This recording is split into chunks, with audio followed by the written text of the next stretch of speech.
Hello friends, जय श्री कृष्णा, जय माता दी, जय श्री श्याम। तो कैसे हो दोस्तों आप सभी। आशा करूँगी कि आप सभी बहुत ही अच्छे होंगे। ईश्वर से प्रार्थना करूँगी कि आपको हमेशा खुश रखें। आज की वीडियो में जो हम आपसे बात करने वाले हैं वो है कि आपके मन में क्या चल रहा है, जो मन में सोच रहे हैं, जो ख्वाहिश है वो पूरी होगी या नहीं, ये आज आपको मालूम पड़ने वाला है, तो वो सुनिएगा। तो शुरुआत करते हैं। जल्दी से वीडियो को लाइक करें, चैनल को सब्सक्राइब जरूर करें, बेल आइकन को प्रेस करें, वीडियो को शेयर करना बिल्कुल भी ना भूलें। तो दोस्तों शुरुआत करते हैं बिना किसी देरी के, हर हर महादेव का नाम लेकर। देखते हैं टैरो कार्ड्स, यूनिवर्स क्या कह रहे हैं, क्या कहना चाहते हैं आपसे, क्या मनसा है उनकी, और आखिर क्या कुछ कह रहे हैं वो आपके लिए। सबसे पहले तो जो भी ख्वाहिश है मन में वो सोच लीजिए। उसके बाद स्क्रीन पर देखिए आप। सबसे पहले तो स्क्रीन पर आपको 2 नंबर्स दिखाई दे रहे होंगे, नंबर 1, नंबर 2। जो भी नंबर आपका लकी हो, जो भी आपको पसंद हो, जो भी आपको अच्छा लग रहा हो, आप जल्दी से चूज़ करें। फिर हम देखते हैं कार्ड रीडिंग करके, और कहीं ना कहीं फीलिंग्स से कुछ यूनिवर्स की तरफ से आपके लिए क्या संकेत हो सकते हैं, आपकी ख्वाहिश पूरी होगी या नहीं, समझ लेते हैं। फर्स्ट नंबर जिन्होंने भी चूज़ किया, पहला नंबर, सबसे पहले हम उनके लिए कुछ कहना चाहते हैं।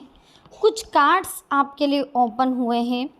अब ये कार्ड्स आखिर आपको क्या कह रहे हैं, सबसे पहले तो आप ये देख लीजिए कि कार्ड आपसे क्या कहना चाहते हैं।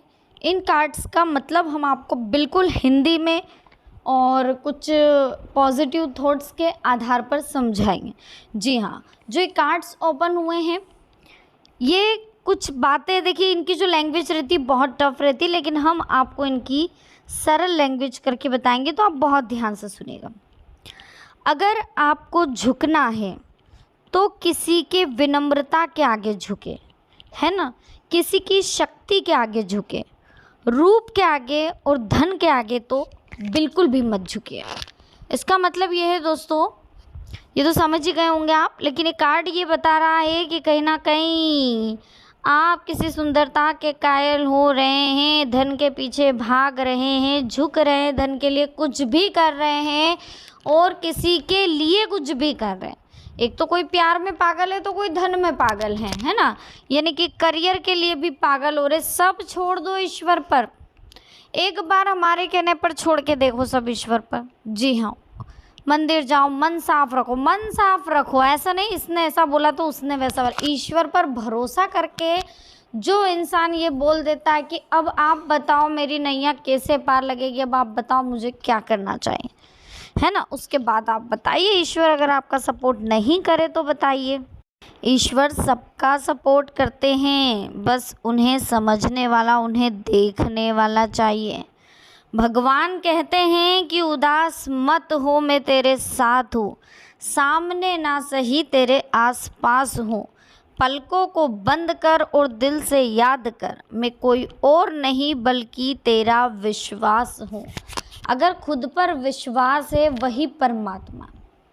आपको खुद पर विश्वास होना चाहिए कि ये बिजनेस, ये करियर मैं सेटल करके ही रहूँगा, या इस फील्ड में मुझे आगे बढ़ना ही।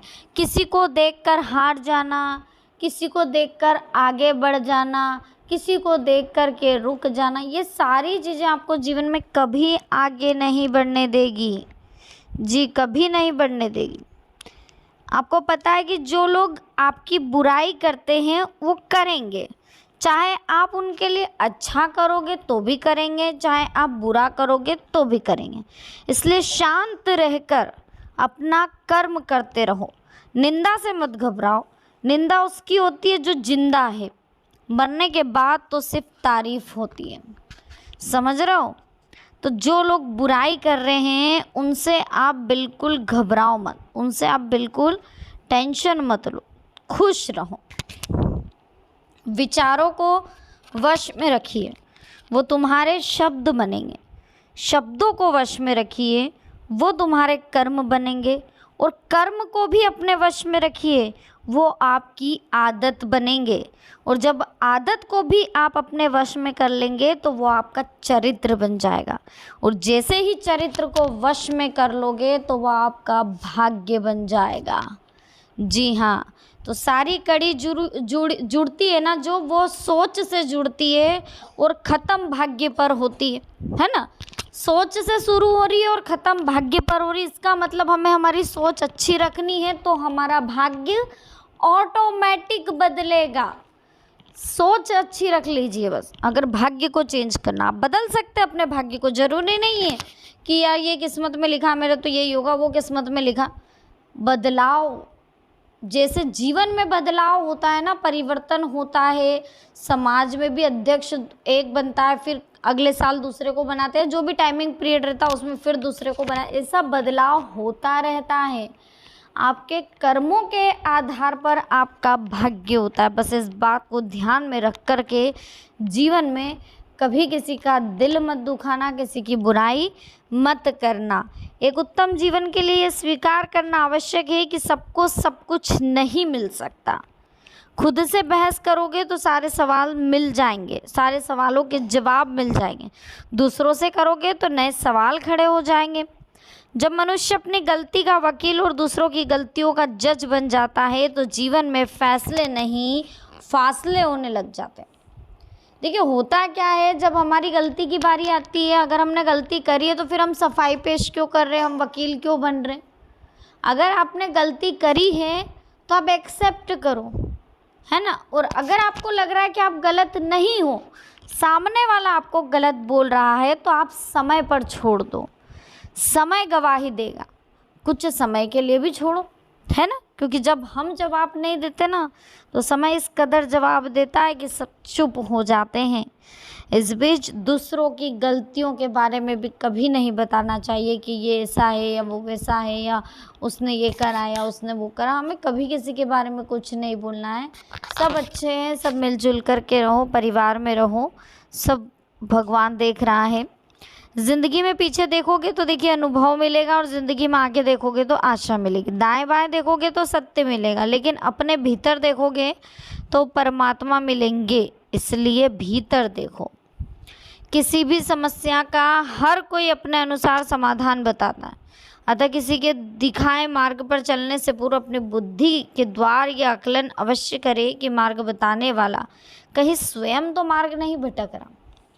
पहले समझे। आप जिनसे राह मांग रहे, जिनसे मदद मांग रहे कि यार मैं क्या करूं क्या नहीं करूं, मैं कैसे आगे बढ़ूं, भविष्य में करियर में मैं किस तरह से जीवन में आगे बढ़ूं और किस तरह की कंडीशंस रखूं, तो ये सारी चीज़ें, तो ये चीज़ें आप विशेष ध्यान रखें। चलिए सेकंड नंबर की बात कर लेते हैं। जिन्होंने भी सेकंड नंबर चूज़ करा है, आपके लिए देख लेते हैं क्या कह रहे हैं टैरो कार्ड्स, क्या लिखा आपकी किस्मत में और आखिर क्या कंडीशंस आपकी हो रही है।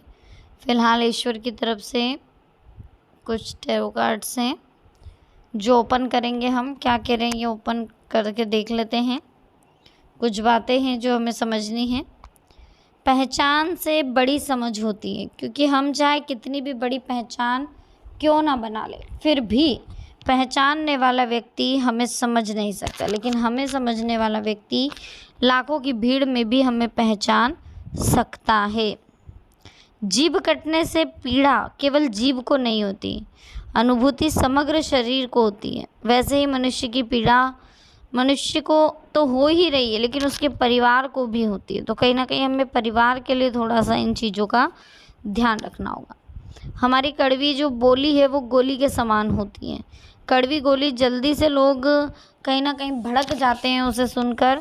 और इस बीच देखें, जीवन में हमेशा एक बात ध्यान रखिए, तो इन बातों का विशेष ध्यान रखें। बाकी समय बहुत अच्छा है तो रिलैक्स रहे, खुश रहे, अच्छे समय का हमेशा इंतज़ार करते रहें और समय की वैल्यू को हमेशा समझते रहे। एक चीज़ और बोलना चाहूँगी दोस्तों, जो आने वाला है वो हमेशा गुजरे हुए कल से बेहतर होगा। यदि एक सोच आपके जीवन में कभी निराश नहीं होने देगी, इस बात का हमेशा ध्यान रखिएगा कि जीवन में अगर कुछ पीड़ाएं हैं तो उनका समाधान अवश्य मिलेगा। आज के समय में किसी के दुखों को सुनने और समझने वाले व्यक्ति का मिलना अत्यंत दुर्लभ हो गया। तो अपनी पीड़ाओं का समाधान हमें खुद ही निकालना होता है, ठीक है, कोई और नहीं आता है। तो हम ईश्वर के पास जा सकते। कोई आपको गलत समझ ले तो आप तुरंत उसे प्रतिक्रिया नहीं दे, शब्दों से तो नहीं, अपने उत्तम कर्मों से दो, क्योंकि कर्म की ध्वनि शब्दों से कई गुना प्रखर होती है। बस इस बात का अगर ध्यान रखोगे तो जीवन में कभी कोई प्रॉब्लम नहीं आएगी। कई बार संबंध संदेह से भी खत्म हो जाते हैं। आवश्यक नहीं कि किसी के लिए लगाया गया हमारा गलत अनुमान हर बार सही हो, इसलिए हमेशा सोच समझ कर बोले। 2 पल के गुस्से से प्यार भरा रिश्ता बिखर जाता है। जब समझ आता है तो वक्त निकल जाता है। इसलिए जितना जल्दी हो सके समझने की कोशिश करें, जितना जल्दी हो सके जीवन में आगे बढ़ने का प्रयास करते रहें। बाकी देखिए, अगर हम बात करें तो झुकना अच्छी बात है, लेकिन फ़िलहाल आपके जो मन में सवाल उठ रहे हैं वो बहुत जल्दी पूरे होने वाले हैं। तो बिल्कुल टेंशन ना लें, रिलैक्स रहें। बहुत जल्दी आपके जीवन में बाहर आने वाली और बहुत जल्दी जो आपकी कंडीशन है पहले से काफ़ी बेस्ट होने वाली।